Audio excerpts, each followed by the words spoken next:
Chapter 42. The courtroom was filled by 8 a.m. The media was treating this preliminary hearing like it was the trial of the century. That would be coming in a few months, what with all the possible continuances and all. Down at the station, all necessary arrangements were made with the prisoners to be transported. The 8 shooters were cuffed and escorted single file down to the end of the holding cell area. 2 sets of motorized bars had to be actuated to let them pass.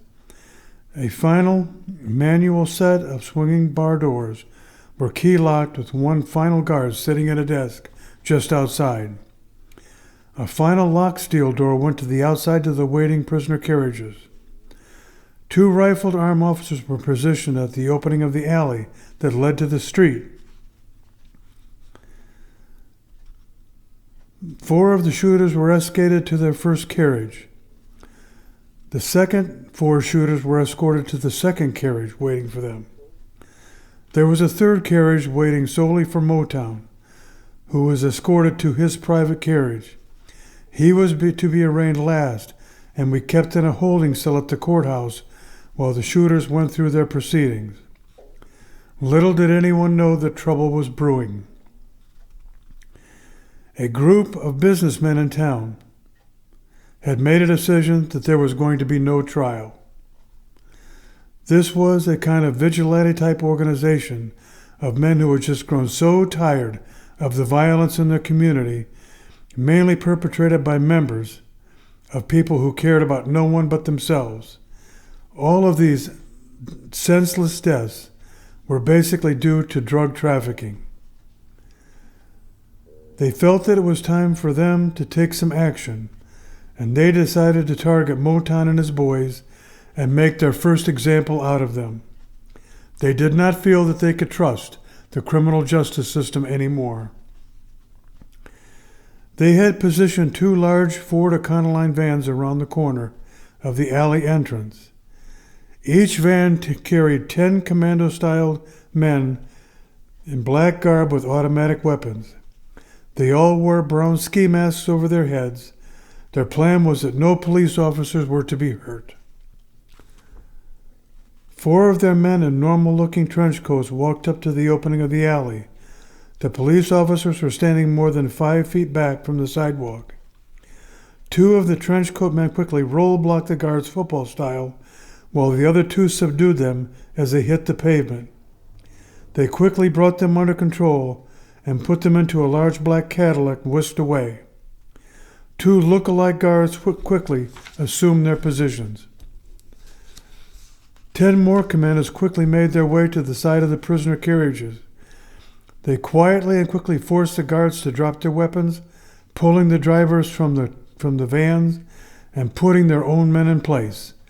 They handcuffed the officers, placed duct tape over their mouths, and sitting them up against the precinct brick wall. They got the keys to the black doors of the vans and climbed in with the prisoners and sped off.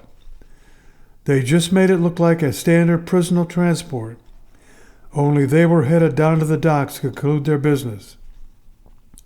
It took them only 15 minutes to arrive at the docks and pulled their carriages into an old deserted building at the end. They piled out of the carriages and pulled out their prisoners.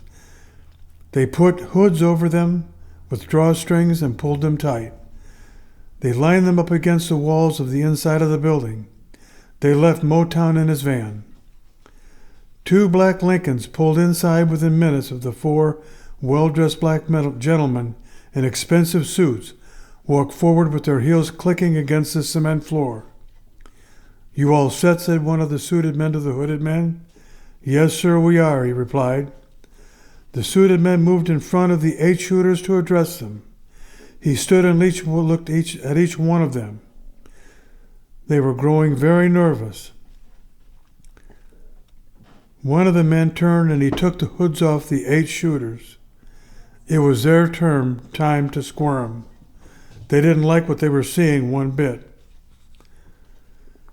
"We've grown tired of you killing in our neighborhoods," began the suit. "We would like to think the legal system could solve this problem and eliminate your kind. But the reality is They are not prepared to do what is right. They aren't prepared to take an eye for an eye, like the scripture says. Too many seemingly well-meaning politicians think your kind are somehow worth saving. We, on the other hand, do not. We have grown so tired of you having no respect for anyone. You use up our children like pack mules. It is coming to an end. May God somehow, if he sees fit, ever have mercy on your wretched souls. 8 men in ski masks stood before the 8 shooters. They locked shells into their rifles, making sure the chambers were tight and holding them firmly across to their shoulder blades. "Ready," shouted the voice off to the side. "Aim," shouted the voice again. "Fire," he said again. 8 shots rang out, each hitting one of the shooters directly in the chest, ripping through the heart of each victim. They all fell to the pavement. One hooded man went over to each of their bodies, felt each of the victims' necks to ensure there was no pulse to be found. There was not. They then quickly placed each of the bodies into body bags and dumped them into the vans that they brought and left just outside the door. Motown was brought out of his carriage and lined up in the same manner. "I'm not even going to waste one breath on scum like you," he said angrily. "Move." The 8 hooded men all lined up again. They went through the same sequence. 8 bullets ripped through Motown. There was no doubt he was dead as a doornail. His body was also bagged and dumped inside the same vans outside. It sped away to a predetermined location. The police were given a call 15 minutes later where the bodies had been left. There would be no trial. It was over. Word of the firing squad executions of Motown and his boys spread quickly. The Star Chamber people had dropped the bodies at Beaupre Park. They must have figured that it was an appropriate site. Within 5 minutes of an anonymous tip, the police dispatched the city morgue to pick up the bodies. Both Jenkins and D.A. Johnson had decided directly to go to the courthouse that morning. Sergeant Riccio called him there and told him what had transpired. He and Johnson quickly made their way back to the precinct. Johnson said on the way over with Jenkins in the car that only winners here were going to be the taxpayers. Literally millions of dollars were going to be saved in trial cost and 9 life sentences. He felt sure that the outcome would have been plea bargained to life in prison with no parole in exchange for guilty pleas. But you can't always count on that, because we've seen where previous governors have commuted the life sentences and the predetermined capital punishment cases of the death penalty being applied to over 160 prisoners at one time. Even if you count $45,000 for each of 40-plus years of maximum security prison stays, it comes to well over a cool $1 million in incarceration costs for each of them, not counting inflation. Johnson wasn't so sure what had happened was such a bad thing after all. Jenkins, on the other hand, wasn't so sure. He hated to see a massive trend of vigilante justice cropping up. He was glad to see the moral outrage within the community, but he wasn't sure it needed to be like this. Now he had to worry about both sides of the fight, as if he didn't have enough problems already. It was time that many people within the community were not satisfied that the only people that got the death penalty were those perpetrators that killed police officers. Everybody's life had some value. The media had moved quickly and had their remote trucks at Beaupre. Captain Moss was at the precinct. The mayor's office called and said the mayor was on his way too. They all met in Jenkins' office.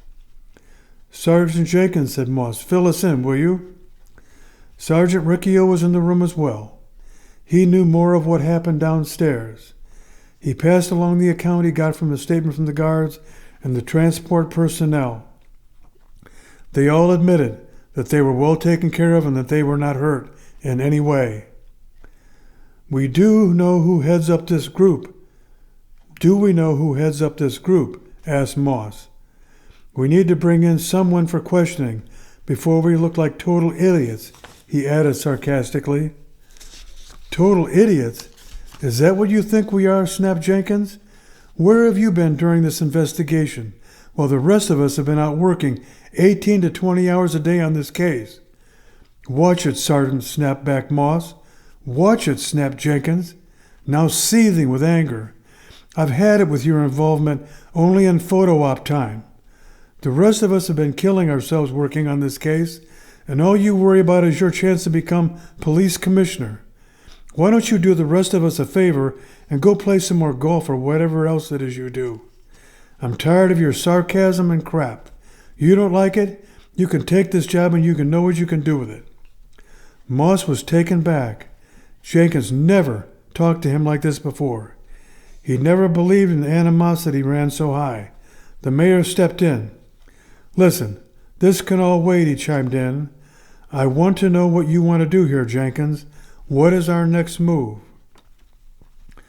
Well, we know who the key players are in this businessman's group, stated Jenkins.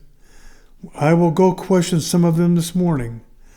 I don't think we're going to get any confessions. We have no witnesses to the executions. No one seems to know the vehicles they drove. We have no license plates, and all the assailants on hand had on brown ski masks. I also believe that 80% of the public is not going to be morally outraged about what has happened. Mr. Mayor, what this should be is a wake-up call to our judicial system and the legislators and the governors that like to commute sentences. The public has grown very tired of a judicial system failing them and bankrupting them at the same time. Jenkins went on. Mr. Mayor, you know as well as I do, we spend over 6% of our state budget just locking people up. That doesn't count on what we spend on the court system that put them there, or what we spend on municipal law enforcement. And another thing, of the 50,000 people we arrested last year whose sentences would have been minimum mandatory, 3-year terms, the charges were dropped on 40,000 cases because we had no place to lock them up. If we did, prisons would account for over 25% of our state budget. That would be a crime in itself, I would think. Our dysfunction in society is killing us and bankrupting us. We need this money for more important things other than prison. Our studies show that 80% of our prisoners cannot pass 4th grade mastery tests on core subject material. 40% of them have no high school diplomas. What's that about? Get the legislative leadership in my office sometime this week, even today if you can, said the mayor firmly to members of his staff who came with him. I think it's time we had a little heart-to-heart talk. Jenkins, I want you when they come. Any problems? No, sir, none at all, Jenkins. I've been waiting for this kind of meeting for a long time. Consider it done, said the mayor. I'm calling a press conference for 1 hour from now. Jenkins, come with me, and we'll talk about what we should say at this point. Give me about 5 minutes, sir, said Jenkins. I want to give Riccio the names of the leadership that I know of. No problem, said the mayor. Everyone, including Moss, left Sergeant Jenkins' office except Riccio. Rick said, Jenkins, here's the list. Tell them to be here by 2 p.m. today on their own, or we will come pick them up at our convenience. Tell them that it is their choice, this time. Okay, Sarge, said Ricky, I'll take care of it. Listen, all 4 of our men are downstairs, all right? Couple of scrapes and a couple of bruises, but not much else, said Riccio. Seems like they made a really strong case not to hurt any of our people. I have to give him credit for that. Jenkins nodded. He thanked Riccio for all his help and headed down to leave with the mayor. Their plans became to make this a legislative, judicial, and educational problem. It was high time to really educate the public. They both hoped it could work.